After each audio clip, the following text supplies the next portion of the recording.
This is the fireplace section of the InterNACHI Home Inspection Standards of Practice course.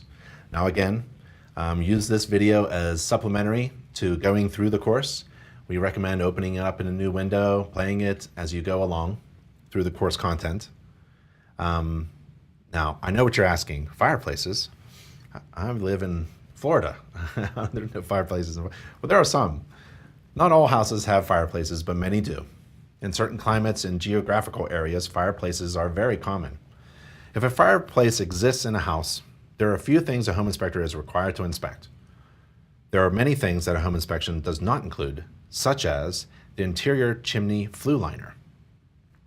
Each fireplace and flue in a house should be inspected by a certified chimney sweep every year, and that recommendation should be made by a home inspector to their client. And we actually have a How to Inspect Fireplaces, Stoves, and Chimneys course, which is a good course for all home inspectors to take because we talk about many other things like the connection pipes, the vent connection pipes. According to the standards of practice, what are you required to inspect?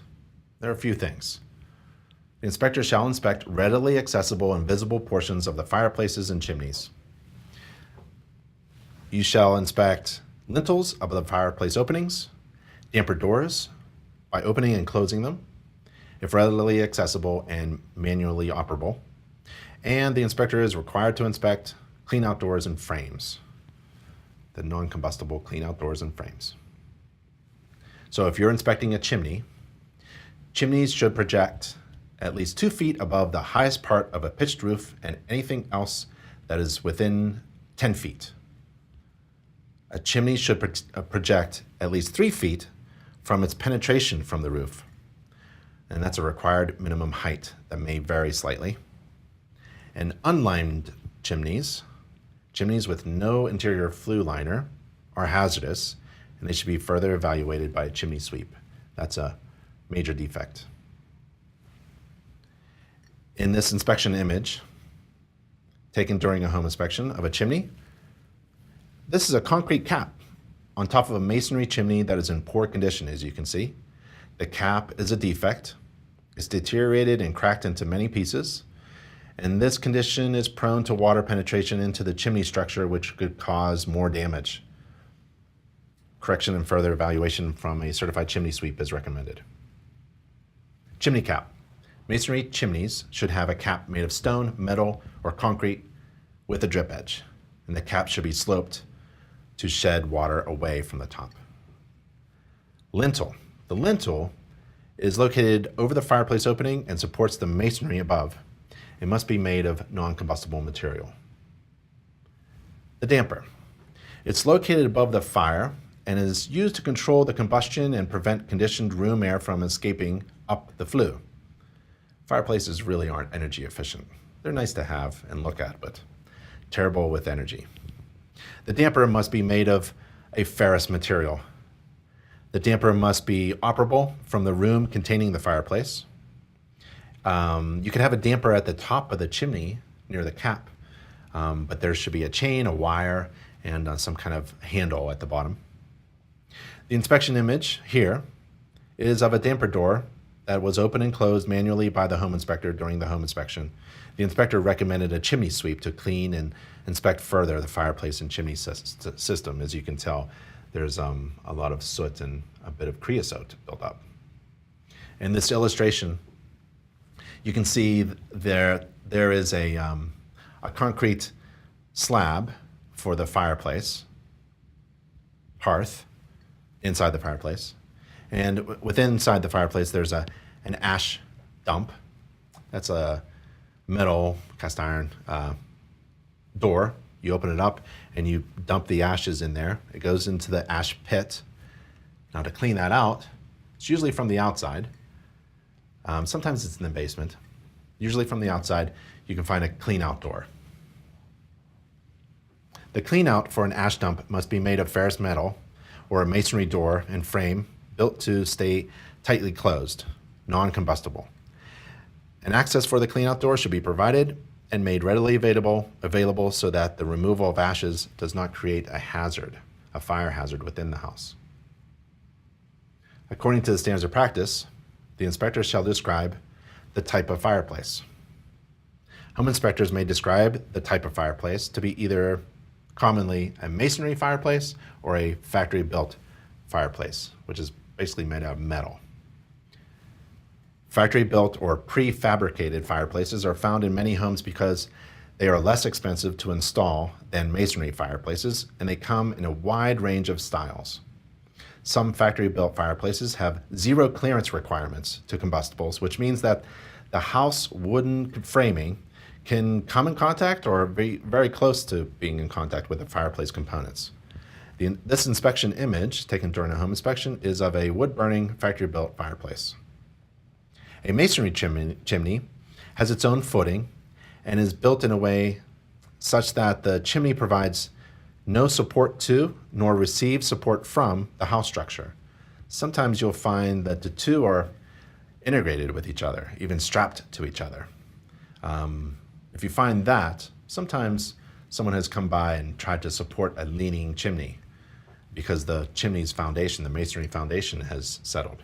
That's not a good condition. So they really should be next to each other, but not supporting each other in any way. The chimney footer may be connected to the house foundation and footing, and you can inspect that while a home is being built.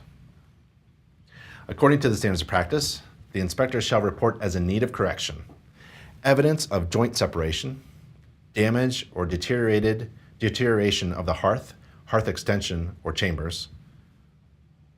The inspector shall report as in need of correction manually operated dampers that did not open and close, a lack of smoke detectors in the same room as the fireplace, a lack of carbon monoxide detectors in the same room as the fireplace, and cleanouts not made of metal, precast cement, or other non-combustible materials.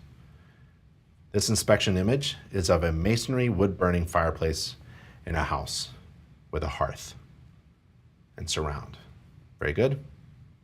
To look for evidence of joint separation, damage, or deterioration of the hearth, the home inspector in this inspection image above takes a close look at the components of the fireplace. The inspector touches the components while taking an inspection image.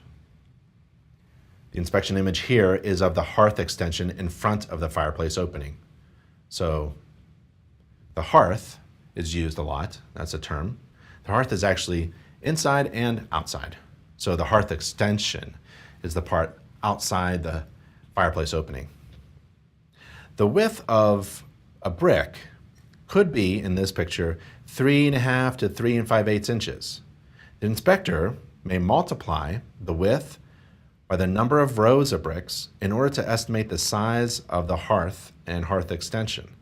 According to standards, if the fireplace opening is large, 6 square feet or bigger, the hearth extension in front of the opening should be at least 20 inches in length, and that's from the 2018 International Residential Code, section 1001.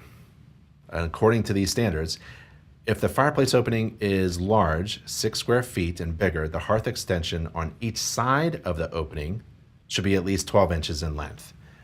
And that's in the same IRC section, 2018, section 1001. Here's an inspection image of the fireplace damper door, which is manually opened and closed by the inspector. If the damper does not open or close properly, that's a defect that must be corrected and further evaluated.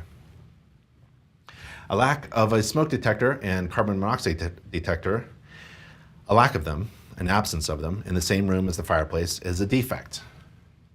And this inspection image is of an old smoke detector. Any smoke detector that's yellow in color is probably in need of correction, replacement. Cleanouts and ash dumps should be inspected. They should be made of metal or non-combustible materials. The inspection image above has the ashes and debris inside the fireplace, and it was documented in the inspection report as an inspection restriction. According to the standards of practice, the inspector is not required to inspect the flue or vent system, inspect the interior chimneys or flues, fire doors or screens, seals or gaskets, or mantles, determine the need for a chimney sweep, although many home inspectors just make that recommendation automatically within their software. The inspector is not required to operate gas fireplace inserts or light pilot flames. I was asked to do that once. I'll never do that again. The inspector is not required to determine the appropriateness of any installation. The inspector is not required to inspect automatic fuel-fed devices like a pellet stove. I had a pellet stove once. That's not part of a home inspection. A home inspector is not required to inspect combustion and/or makeup air devices, inspect heat distribution assists, whether gravity-controlled or fan-assisted, ignite or extinguish fires, determine the adequacy of drafts or draft characteristics. You're not required to move fireplace inserts, stoves, or firebox contents. You're not required to perform a smoke test, dismantle or remove any component, perform some type of National Fire Protection Association, NFPA style inspection, or perform a phase 1 fireplace or chimney inspection. You're just a home inspector. This inspection image here is of the interior flue of the heating system's chimney stack. The interior flue is not within the scope of a home inspection. A home inspector is not required to inspect the interior flue, flue components, flue opening, the vent connection pipe, and the interior chimney system at all. It's up to the homeowner to have that interior flue and chimney and connection or connector piping maintained and inspected by a qualified professional. The interior flue and vent system are not within the scope of a home inspection. Many inspectors may recommend a chimney sweep, but the home inspector is not required to determine the need for a chimney sweep. Many inspectors will automatically recommend that the chimney be cleaned, inspected further, and swept by a certified chimney sweep during a home inspection as a routine recommendation. Gas fireplaces. Do not operate any gas fireplace or fuel burning appliance, insert, or device. Not required to. It's not required by the standards of practice. A home inspector may recommend that the homeowner demonstrate how these devices and appliances work.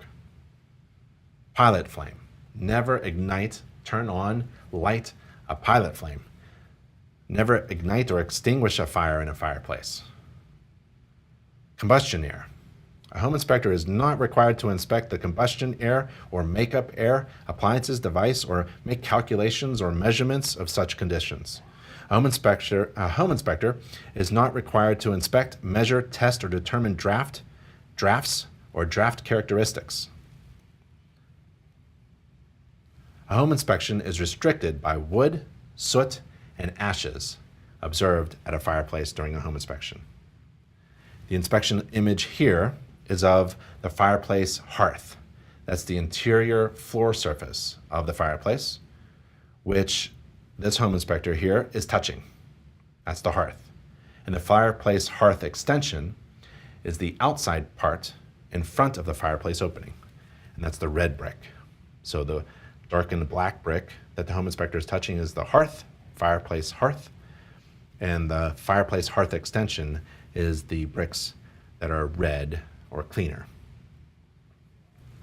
The National Fire Protection Association is an industry leader for more information and knowledge related to fire, fireplaces, and related hazards. A home inspector is not. A home inspection does not include a NFPA or phase 1 inspection of a fireplace. Determining the overall soundness, performance, safety, or efficiency of a fireplace is beyond the scope of a home inspection. A home inspection report should recommend annual fireplace and chimney inspections and sweeps, just as a courtesy.